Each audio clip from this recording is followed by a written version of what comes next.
Welcome to the Group 6 presentation. Letter of Rizal to the Women of Malolos. First tour guide to our museum will be Lady Heart Paredes, followed by Angelica Pajarilla, Claire Ann Nabua, Ninia Karil Osumo, and lastly, Siti Saila Patak.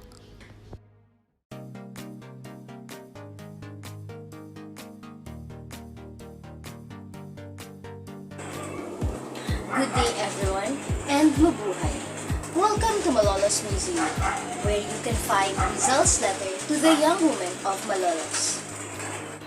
To the Young Women of Malolos is an essay written by Rizal while he was in London upon the request of Marcelo H. Del Pilar.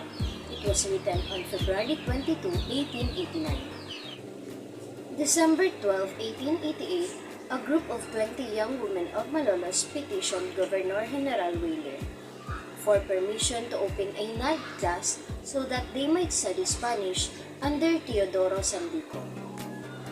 But Father Felipe Garcia objected their plan, so Governor General turned down the petition.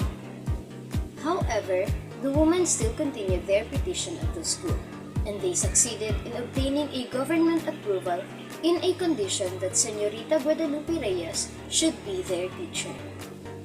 Del Pilar, who was in Barcelona, wrote to Rizal, who was in London, on February 17, 1889, requesting to send a letter in Tagalog to the brave women of Malolos.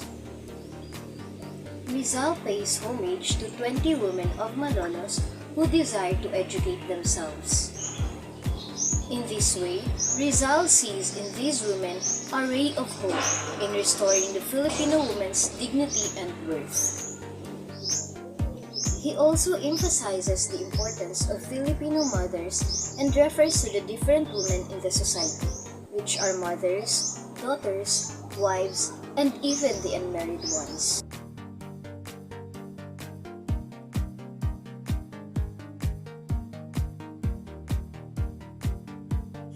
Quick overview. Summary of the letter of Rizal to the young women of Malolos. It was originally written in Tagalog. Rizal penned this writing when he was in London in response to the request of Marcelo H. Del Pilar. The salient points contained in this letter are as follows. Number 1, the rejection of spiritual authority of friars.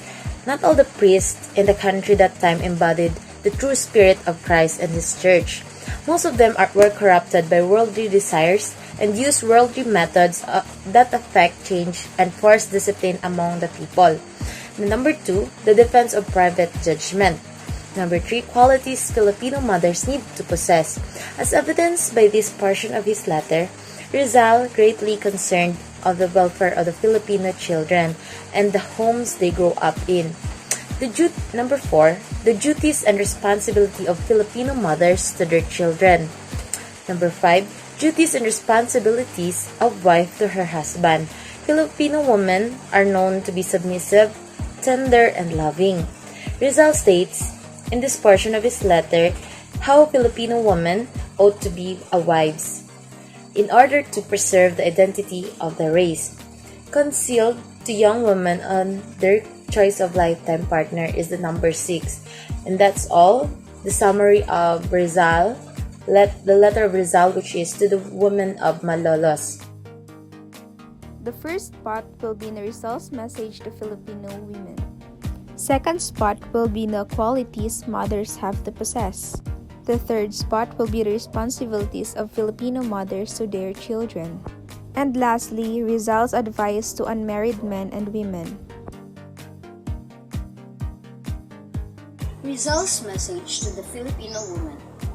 Jose Rizal was greatly impressed by the fighting spirit that the young women of Malolos had shown. In his letter, he expresses great joy and satisfaction over the battle they had fought. In this portion of Rizal's letter, it is obvious that his ultimate desire was for women to be offered the same opportunities as those received by men in terms of education. During those days, young girls were not sent to school because of the universal notion that they would soon only be taken out as wives and stay at home with the children. Rizal, however, emphasizes on freedom of thought and the right to education, which must be granted to both boys and girls alike. Mabuhay! Hello everyone, I am Angelica Ipaharilla and I will be the next reporter. Welcome to Malolos Museum. Good day everyone. So here's the responsibility of Filipino mothers to their children. One of the salient points of Rizal in his letter, entitled To the Woman of Malolos. I'll read to you all a part of Rizal letter that focuses on the responsibilities of Filipino mother to their children. So here is it. What sons would she have but sacristan, servants of curate, or devotees of cockfighting? The present enslavement of our compatriots is the work of our mothers because of the absolute confidence of their loving hearts and of their great desire to improve the lot of their children. Maturity is the fruit of childhood, and childhood is in the love of mothers. The mother who teach nothing else but how to knee and kiss the hand should not expect any other kind of children but stupid ones or oppressed slaves. A tree that grows in the mere is either light or only fit for firewood. Of by chance there should be a bold one, his boldness is concealed and he will use it for evil, like the day's bat which cannot forth until it is twilight. Rizal stipulates a number of important points in this portion of his letter to the young woman of Malolos. The central idea here, however, is that whatever a mother shows to her children is what the children will become also. If the mother is always kissing the hand of the friars in submission, then her children will grow up to be as psychopaths and mindless fools who do nothing but do as they were told. Even if they are very mature of the task, would violate their rights as individuals. There is a saying or a line there in Rizal letters, no good water comes from a turbid, better spring nor savory fruit comes from acrid seeds. So that's all everyone. Thank you for listening, and again, welcome to Malolos Museum. Third spot. Rizal said, if a Filipino woman will not change, she should not be entrusted with the education of her children. She should only bear them. She should be deprived of her authority in the home. Otherwise, she may be unwittingly betray her husband, children, country, and all. Hi, I am Claire Ninabwa and I'll be reporting the part where the message of Rizal is all about what Filipino mothers should possess. The first one is be a noble wife. This is where a wife should possess being wise, gentle, provides for the sake of her family, and etc. By being a noble wife, she is capable of completing her task for being a mother without any complaints. The second part, where the message of Rizal is all about the Filipino mother should possess, is rear her children in the service of the state. Here, Rizal gives reference to women and children the following values: love for honor, true and firm character, clear thought, clear behavior, noble deed, love for one's fellow men, and devotion for God. The third part of the message of Rizal, where what a mother should possess, is set standards of behavior for men around her. A wife is fragile and can be easily influenced because of its ignorance and lack of knowledge for her right. So she must set standards of behavior around her. As a wife, do not be afraid to use your voice. Your thoughts, opinions, and ideas are just important as anybody else. When you speak, speak with boldness and purpose. You are a wife who has something important to say. Your voice matters, and so you do. Next spot.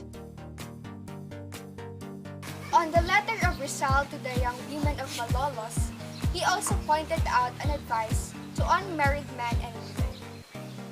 Jose Rizal warns unmarried women not to be fooled by appearances and looks, which can be deceiving.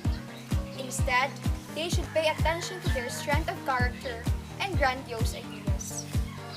Rizal goes on to say that a young woman should look three things in man she wants to marry.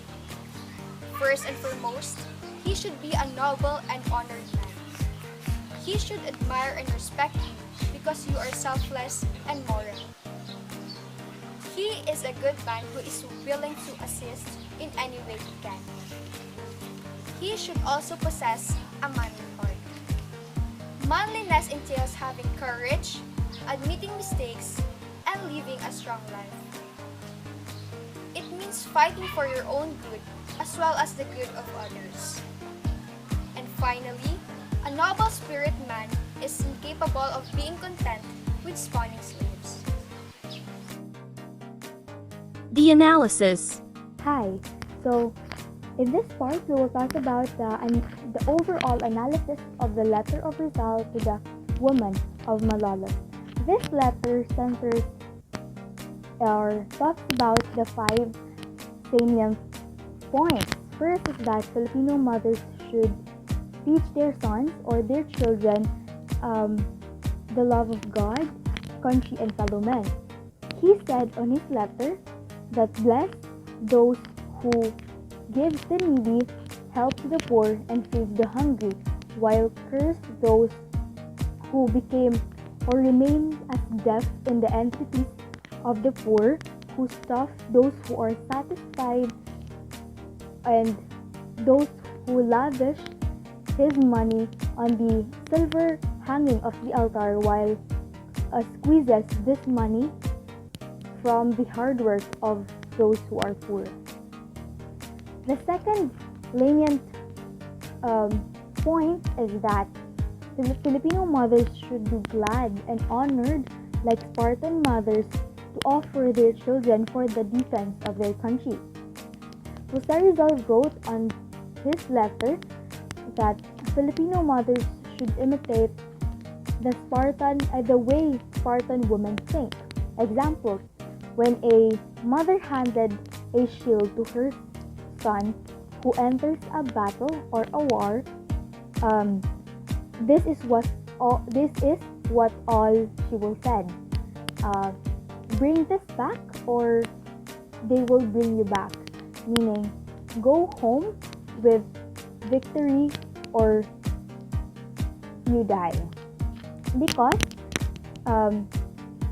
it was the custom to throw away the shield of a fleeing, vanquished warrior when he died in a war, or bring back his corpse at the top of his shield.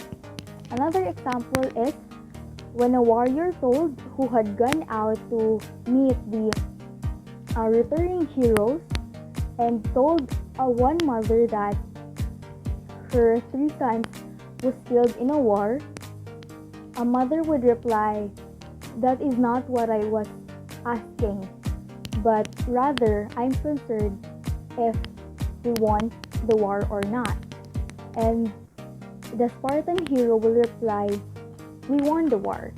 So in Sparta, they will think, or mothers will think, more about winning the war rather than getting their child back. So the death of their children means they won the war. It is more important to win the war in order to replace the feelings of losing a child. It's an honor and a reward for them to sacrifice their child for the defense of their country. The third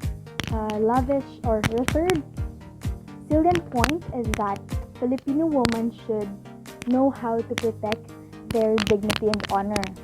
This part was exactly written in the message of Jose Rizal to the women of Malolos. He said, "It must be known that when no one flees, there will be no pursuers. If there will be no small fish, there will be no big ones."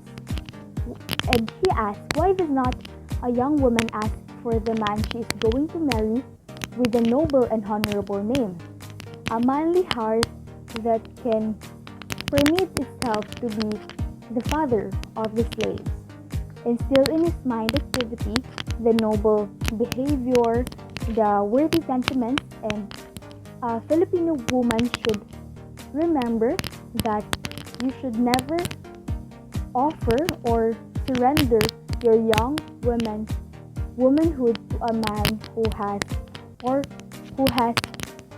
a weak and timid heart, because it will hurt or it will show as a disgrace on your honor and dignity. The fourth main point of letter of Rizal to the women of Malolos is somewhat connected on the third point, which is Filipino women should educate themselves aside from retaining their good racial values. It is important in the time of Rizal that Filipino women should know how to protect themselves. It's not just being a person who stays in the house and receive the guests.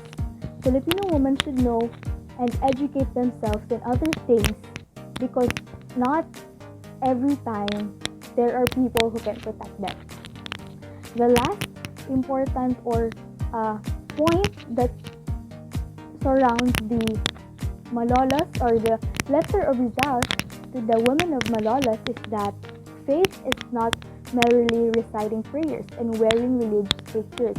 It is living the real way with good morals and manners.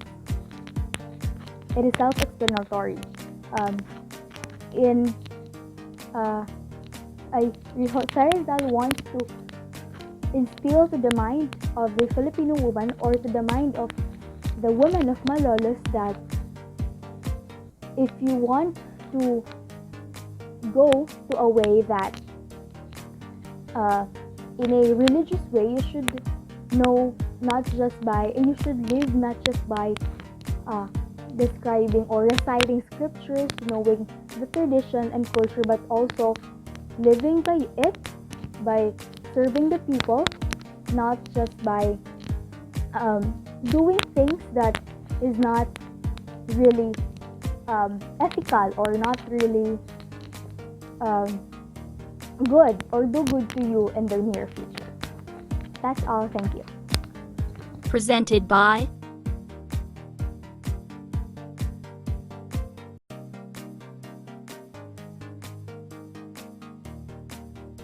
Thank you for your attention.